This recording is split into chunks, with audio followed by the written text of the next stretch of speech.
같이 이렇게 주행을 하게 되고요. 이쪽은 뭐 완전히 커버는 되지 않지만 그래도 어느 정도 커버가 돼서 헤드에 좀 효과가 있었던 것 같습니다.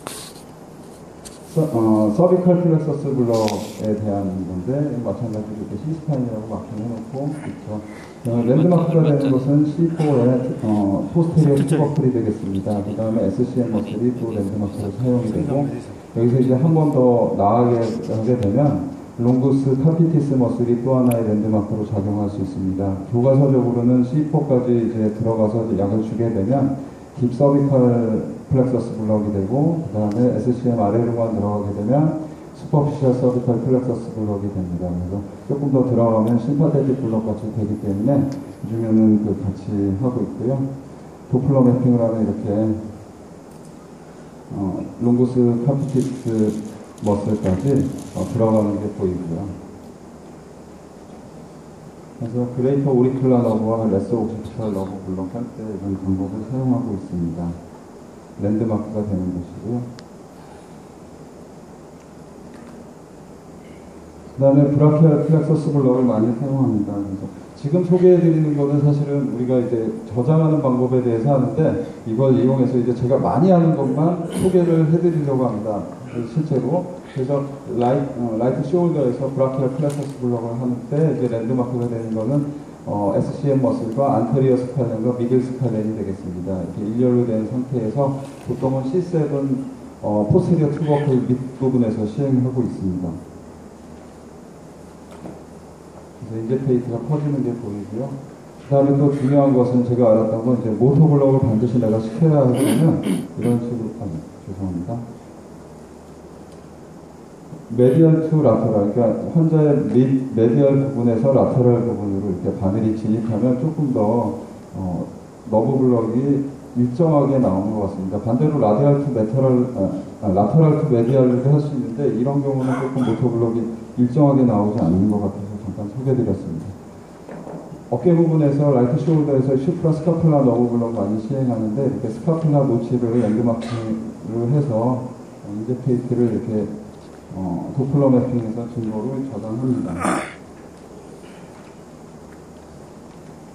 시행하는 방법은 프롬 포지션에서 중요한 것은 이제 스카플라 스파인하고 평행하게 이렇게 프로브를 두고 약간 세팔로 카우덜 틸팅이 필요합니다. 그래서 이 블럭 같은 경우에는 조금 난이도가 좀 있게 되겠습니다.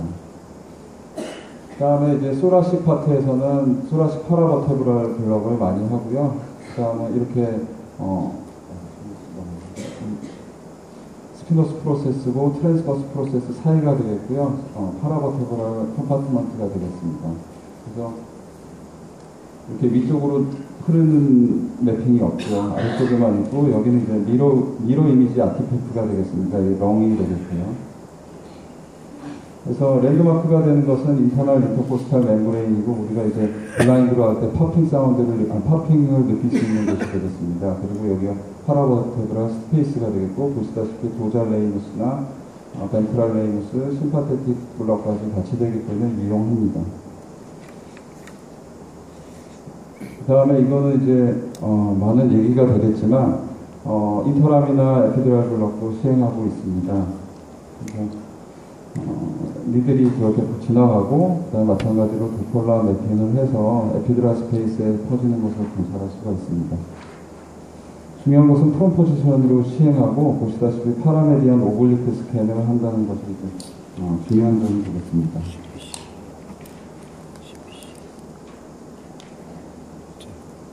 카우달 블럭도 많이 시행하죠. 이 가장 쉽고 가장 안전하고 그 다음에 초음파가 있을 때 거의 100% 성공할 수 있다 이렇게 얘기할 수 있는 블럭이 되겠습니다. 그래서 트랜스버스 플랜으로 두고요. 그 다음에 롱지투디널로 바꿉니다. 그 다음에 인젝테이트가 이렇게 있는 것을 확인해서 저장하면 되겠습니다. 그 다음에 프롤로 세라피 중에서 일리오 룸바 리가멘트 많이 시행하고 있습니다. 그래서 랜드마크가 되는 것은 L5 트랜스버스 프로세스가 됩니다. 그 다음에 일리움의 메디얼 파트가 되겠고요. 그래서 인젝테이트를 이렇게 하면은 일리오 룸바 리가멘트가 이렇게 보이고 이 양쪽으로 이제 인젝테이트가 퍼지는 것을 확인할 수가 있습니다. 그래서 일리오 룸바 리가멘트는 아시다시피 이제 포스테리어와 안테리어 일리오 룸바 리가멘트가 이렇게 되어 있고 일리움과 L5의 트랜스버스 프로세스에 붙어 있죠. 파셋 조인트 인젝션도 시행을 합니다. 이것도 약간의 기술은 필요한데요. 이렇게 아웃 오브 플랜으로 시행해서 그러니까 도플러 매핑을 하고 있습니다. 파셋 조인트는 이렇게 아스라이티스가 생기면은 바늘이 들어가는 위치가 변형이 심하기 때문에 이게 시행을 못하면 메디얼 브랜치 블럭을 시행하죠. 그래서 메디얼 브랜치 블럭도 이렇게 시행을 하고 있는데 요것도 틸팅이라는 기술이 약간은 필요합니다. 그래서 세팔로 카우달로 틸팅을 해서 이 트랜스버스 프로세스와 슈피리어 아티클러 프로세스가 만나는 부톤스 포인트를 초음파로 확인을 해야 됩니다. 그래서 이렇게 매핑을 하고요. L4-5를 예를 들면 L4 트랜스버스 프로세스, L5 트랜스버스 프로세스 위에 있는 메디얼 브랜치들을 이제 불러하게 되죠.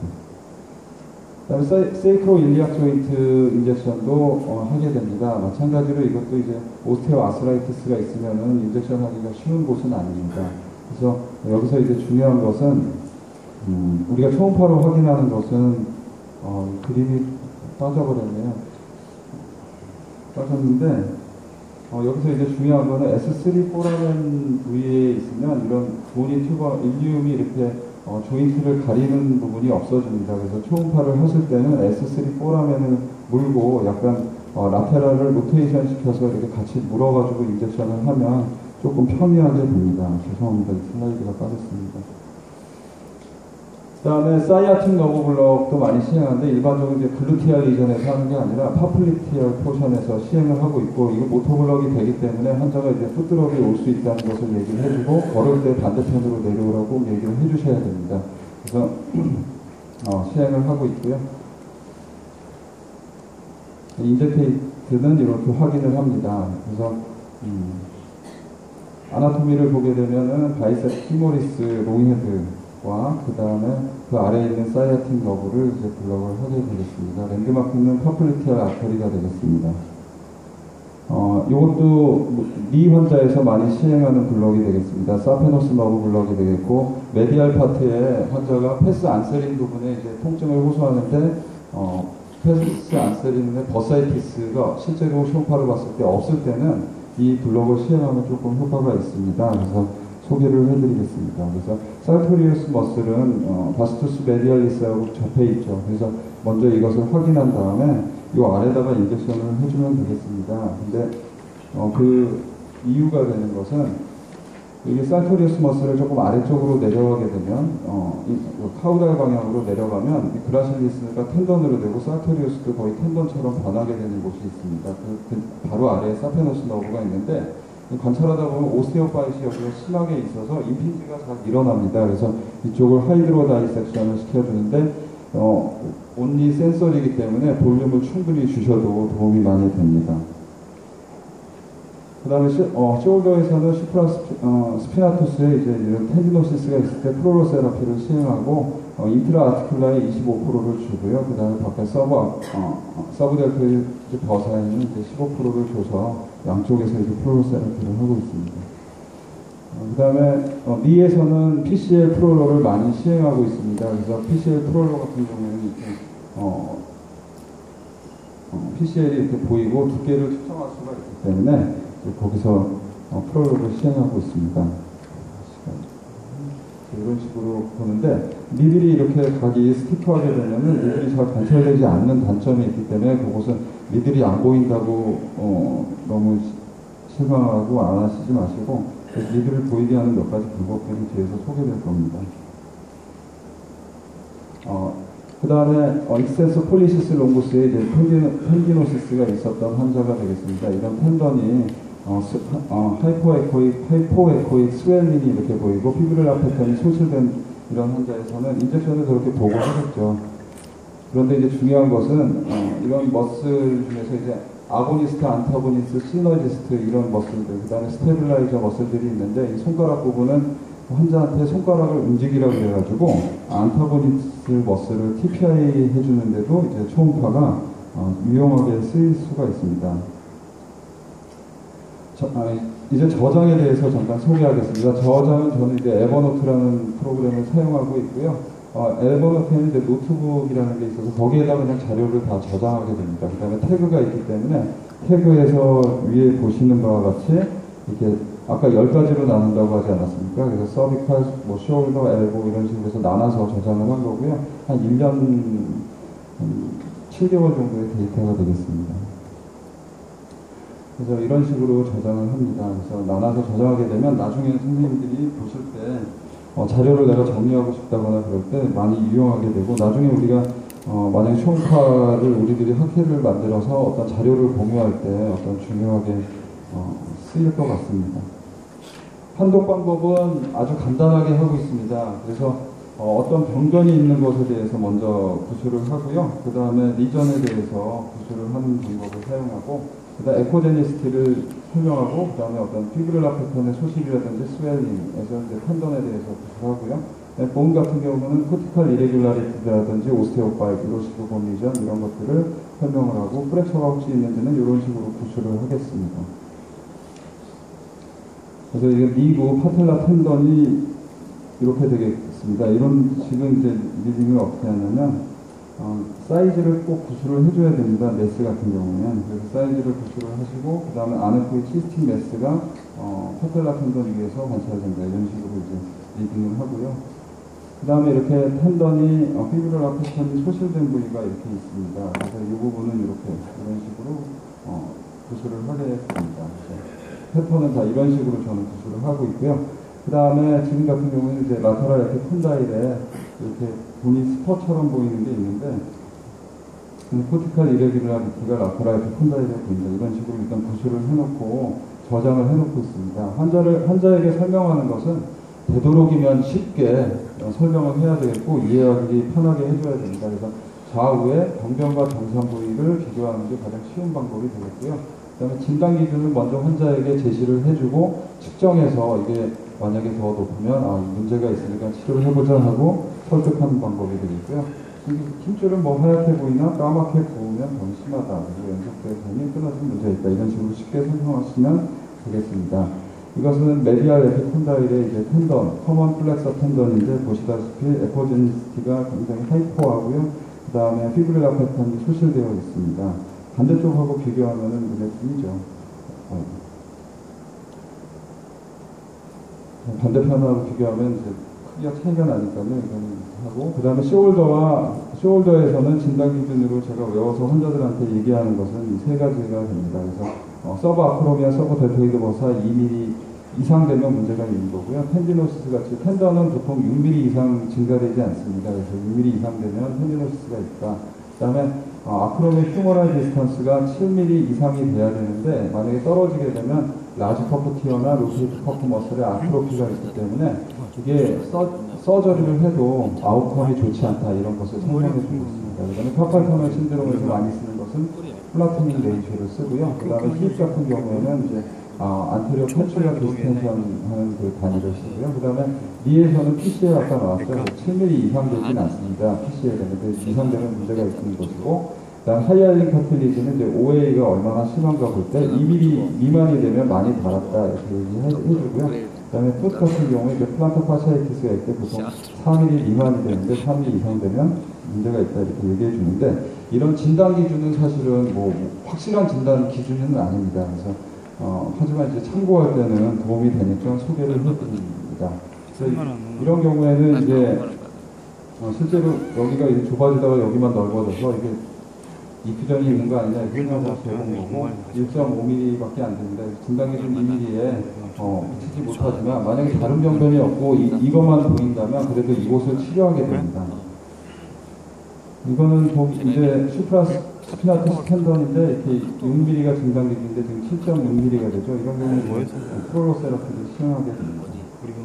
그 다음에 AH 디스턴스인데 7mm가 진단 기준인데 11.5mm가 되죠. 이런 식으로 이제 하고 있고요. 플라토닉 레이쇼는 이제 가로와 세로비가 원래 3mm여야 되는데 이 환자 같은 경우 5mm가 되죠. 좀 많이 늘렸다. 이런 식으로 진단하고 하고 있습니다. 그래서 PCL이고요. PCL은 7mm. 하이알린 카틸리지를 보여주고 있고요. 그 다음에 플란타 파샤가 되겠습니다. 자, 이제부터는 이제 공인되지 않은 거기 때문에 사실은 발표하기가 좀 부끄러운 거라서요. 사실은 좀 망설였는데 그래도 우리가 제일 많이 하는 거고 잘 하는 거기 때문에 한번 소개를 하려고 합니다. 제가 그거를 어떻게 시행했는지, 그 안전성에 대해서 어떻게 했는지, 그거에 대해서 설명을 드리면서 강의를 마치기로 하겠습니다. 그래서 샤프니드를 지금 사용하고 있고, 그게 원핸드 핸들링과 관계가 있고요. 그 다음에 도플러 매핑을 우리가 어떻게 활용하느냐. 그리고 에피드랄 블럭을 이제 재활의학과나 이렇게 같이 코어 워크를 한다면, 이게 프로프리오셉션에 어떤, 에피드랄 블럭이 어떤 영향을 주느냐, 이런 거 같이 연구해보면 재밌을 것 같습니다. 에피드랄을 쉽게 할 수 있으니까요. 그래서 같이 연구하면 더 좋을 것 같고요. 이 에피드랄 블럭을 할 때는 인터람이나 에피드랄 할 때는 이제 스파인에 사지탈 스캔이 가장 중요하기 때문에 뺄 수가 없었습니다. 그래서 간단히 보겠습니다. 이게 중요하기 때문에 지금 자꾸 보는데 스파인을 붙였을 때 그 아랫부분이 잘 안 보이면 반드시 그 세팅된 대로 하시면 안 되고요. TGC를 반드시 이렇게 아래쪽을 진정을 시켜줘야 됩니다. 이거부터 해야지, 이게 초음파가 되게 나쁜 거셨구나, 이런 얘기를 안 하게 됩니다. 스피너스 프로세스를 이렇게 되게 되면은 이렇게 보이죠. 어퍼스틱 윈도우 아래에서 이제 스파이널 코드가 관찰이 됩니다. 그 다음에 약간 옆으로 라테랄로 보게 되면 라미나가 나오는데, 이제 포스헤드하고 닮았다 해서 포스헤드 사인이라고 그러고, 마찬가지로 어퍼스틱 윈도우 안에서 이제 코드가 보이게 되고요. 그 다음에 조금 바깥쪽으로 더 나가게 되면 이제 파셋이고, 파셋은 전부 본으로 이루어졌기 때문에 이렇게 카멜 홈프 사인이라고 얘기합니다. 더 라테랄로 나가게 되면 트랜스버스 프로세스만 있기 때문에 이게 이제 트라이덴트 사인 이렇게 얘기합니다. 그리고 파라메디안 에피드랄 블럭, 파라메디안 사지탈 오블리크 스캔을 해야 우리가 이제 리얼타임으로 에피드랄 블럭을 할 수가 있습니다. 영국에서는 적스타 메디안 스캔 이렇게 부르기도 하고요. 위에서 보시게 되면 약간 정중앙보다는 약간 사면으로 되어 있고, 그 다음에 아래쪽에서 보게 되면은 이 메디알 쪽으로 이렇게 약간 틸팅이 되어 있죠.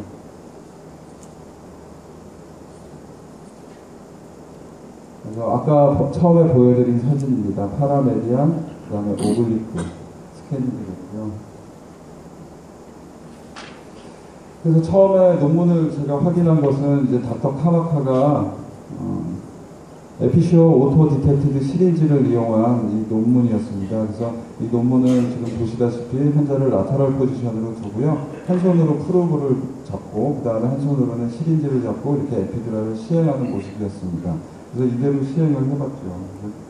시행을 해봤더니 제가 그때 실력도 없었고 지금도 실력은 없는데 이제 중요한 거는 이런 프로브를 잡고 있는 손이 흔들리면 절대 니들 가이디드 블럭, 그러니까 울트라사운드 가이디드 블럭을 할 수가 없습니다. 그래서 이게 굉장히 불안하기 때문에 이렇게 시행하면 안전하지도 않고, 그 다음에 시간도 오래 걸려서 그건 도움이 되지 않아서 프론으로 하기로 결정을 했습니다.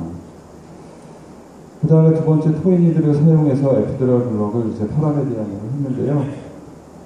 중요한 거는 소프트, 그러니까 저항이 적은 조직에서 저항이 심한 조직으로 갈 때는 문제가 없습니다. 하지만 저항이 심한 곳에서 저항이 소실되는 부위로 들어갈 때는 힘의 조절이 되지 않습니다. 토이니들이.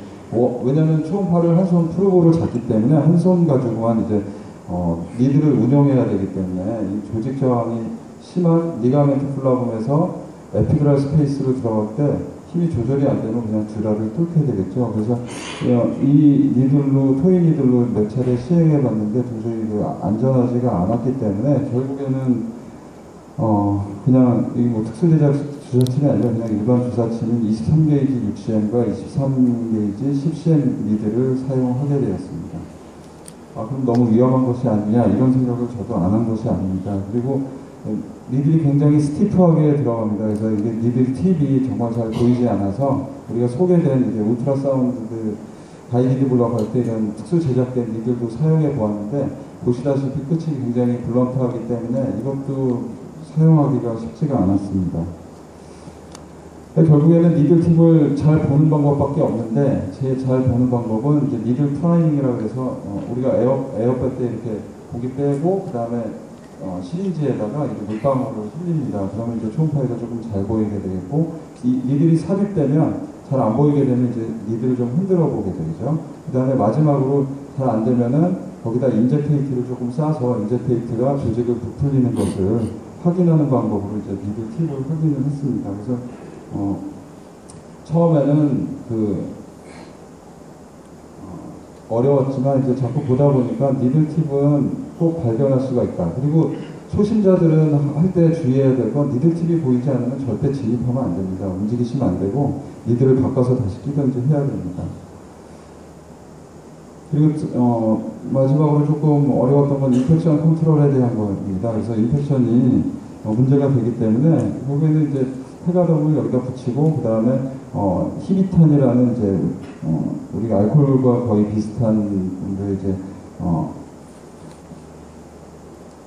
용액을 써서 젤 대신 쓰고요. 그 다음에 알코올 쉐이킹을 한 번 더 한 다음에 이제 블럭을 시행하였습니다. 기술적인 문제입니다. 우리가 인플레인 테크닉을 쓸 때는 안구의 위치가 이렇게 니들과 거의 수직이 돼야 되는데 이렇게 니들이 수직으로 안 들어가고 그러니까 평행하게 안 들어가고 이렇게 들어가면 안 된다는 게 이제 교과서적인 얘기가 되겠습니다.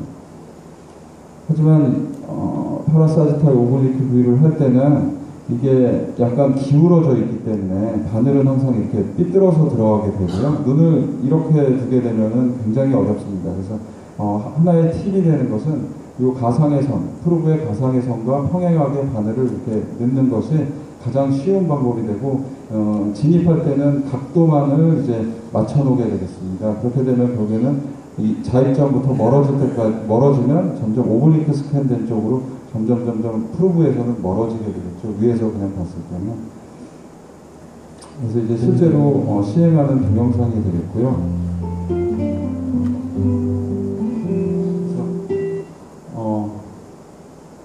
S1이고 L5, L4가 되겠습니다. 그래서 바늘이 이제 진입을 하게 되겠습니다. 그래서 그러면 니들 팁이 살짝 보였고요. 그래서 니들 팁만 관찰됩니다. 니들 샤프트까지 관찰 안 되고요. 이렇게 흔들어도 보고, 그다음에 프로브도 이렇게 하면서 그러니까 니들이 완전히 잘 보인다고 생각하시면 안 됩니다. 니들 팁만 관찰이 됩니다. 그래서 지금은 들어가서 지금 에피드럴 스페이스에서 벌어지는 게 지금 관찰이 되고 있고요. 그때 이제 도플러를 갖다 대게 됩니다. 도플러를 갖다 대게 되면 이렇게 도플러 매핑이 위쪽으로는 안 올라가죠. 아래쪽에서만 이렇게 있게 됩니다. 그래서 이렇게 확인을 하면 되겠습니다. 질문 시간을 드려야 되는데 이제부터는 조금 빨리 하겠습니다. 다 끝났습니다. 이제 넘겨주십시오.